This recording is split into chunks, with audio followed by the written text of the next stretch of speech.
And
we have a couple of speakers on the panel here, well, call it not very formal, but a couple of speakers here who will say a few words just about where we are and how we've done today, and just to say that we have done very well today.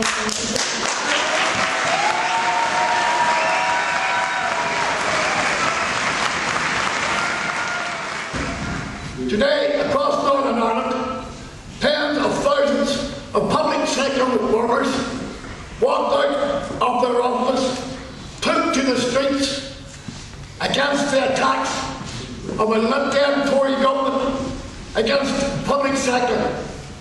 In England, Scotland and Wales, at the same time, hundreds of thousands of public sector workers are on strike as well. And we would like from this platform, from this group, to thank all those members across all those unions that are participating in the industrial action. We saw, and it was only the beginning of the further attacks upon our pension system. Let's be absolutely clear about something.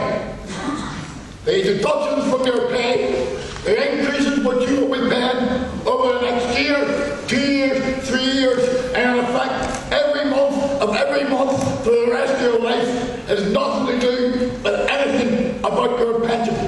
Your pensions are affordable. What the deductions are about is very simple. It's a tax upon you as a public sector worker. Not one single penny that you're going to be paying in contributions will be going to your pension. We know where it's going. It's come into the vaults of the Treasury in London to pay off the bankers. It's the bankers who should be blamed. The rich should be blamed, not poor people doing an honest day's work for an honest day's living. And remember, the unions united will never be defeated.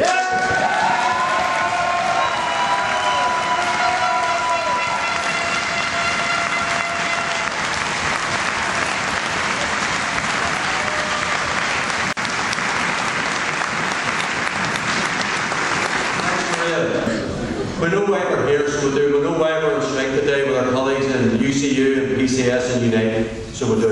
And we know that there are 20,000 policemen in the streets of London today as well, protesting about cutbacks in police services. So there's plenty of action going on, plenty of activity. There's also a walkout, I understand, of prison officers in response to the attacks on their pensions. So we're not here in this room alone, so we're not only here about pensions. We balloted on pensions and jobs and public services, and our colleagues in the health service are involved in a struggle to maintain staffing levels and therefore, in the health service, and therefore retain and maintain proper levels of health service provision. But what we're looking at in the health service is a future of pay freezes. That's where we are in that. That's one of the issues we balloted on, and that's one of the issues that we're taking straight extra on. But there's a bigger agenda than just pensions, and the PCS speaker has alluded to it very clearly. Danny Alexander, the Chief Secretary of the Treasury, and we covered it in this snipsel leaflet, dealing with the link between the taxing pensions and the privatisation agenda. And for those of you who haven't read the leaflet, this is what he said back in December in Parliament. He said the new provisions, that's pension provisions, the new pensions will be substantially more affordable to alternative providers. We are no longer requiring private, voluntary and social enterprise providers to take on the risks of defined benefit that deter many from bidding for contracts in the first place. So there you have it. The real reason that they're attacking pensions, the real reason that they're depressing pay, is so that they want to open up public services right across the UK, including Northern Ireland, to the private sector. They want the public services to be profit centres for the private sectors, and we say we're not going to let that happen.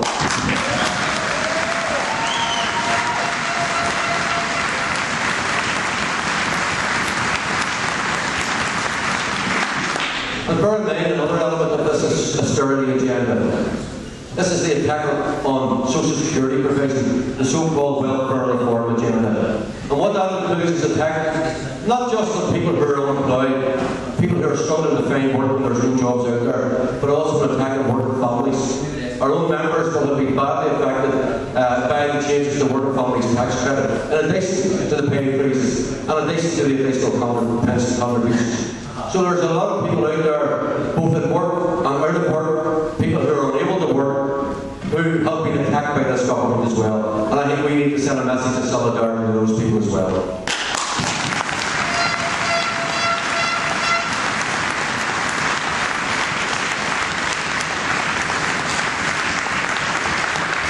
But this austerity agenda is also destroying jobs in the private sector as well. And that's why we're working hand in glove with our colleagues in unions which organise private sector workers to oppose this government's austerity agenda. You just take a look at the construction industry, and we know that many of our own members, many of our own NIPSA members, and the same is true of other union public service workers as well. Many of their family members were employed in the private sector, and because of government policy and because of the economic and financial crisis, they're no longer in work. So when we hear this nonsense of an argument that the private sector have had a hit, that's the turn of the public sector, we should tell them what nonsense it is.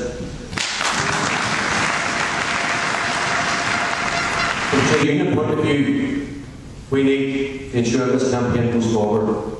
We just can't have the same again next month or the month after. What we need to do is build for more sustained action, a broader campaign, more people on the streets, more sectors of our community saying no to this government, because we can't reverse this government's agenda. We can't protect people's pensions. We can't reverse the driving down of living standards, but it ensures a commitment from us and a determination that we're going to show a lead everybody in this society that if you stand up and take action, we can make things happen.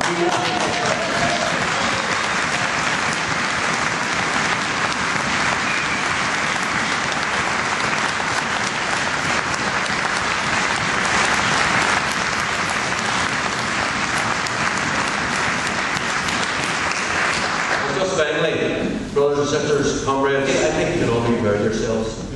I went to a number of picket lines this morning where there was great support. But what they said to me was that we are proud of what we're doing, standing here. I can look myself in the mirror, and one of them said to me, and we have self-respect because we're prepared to take a stand, not only in defence of our own interests and our own families and our own communities, against what is a bullying government, an extremist government in Westminster. They're taking a stand, you're taking a stand, and there'll be many more deaths to come, I suspect. Let's work to make sure it's bigger, broader, and more effective. Good luck.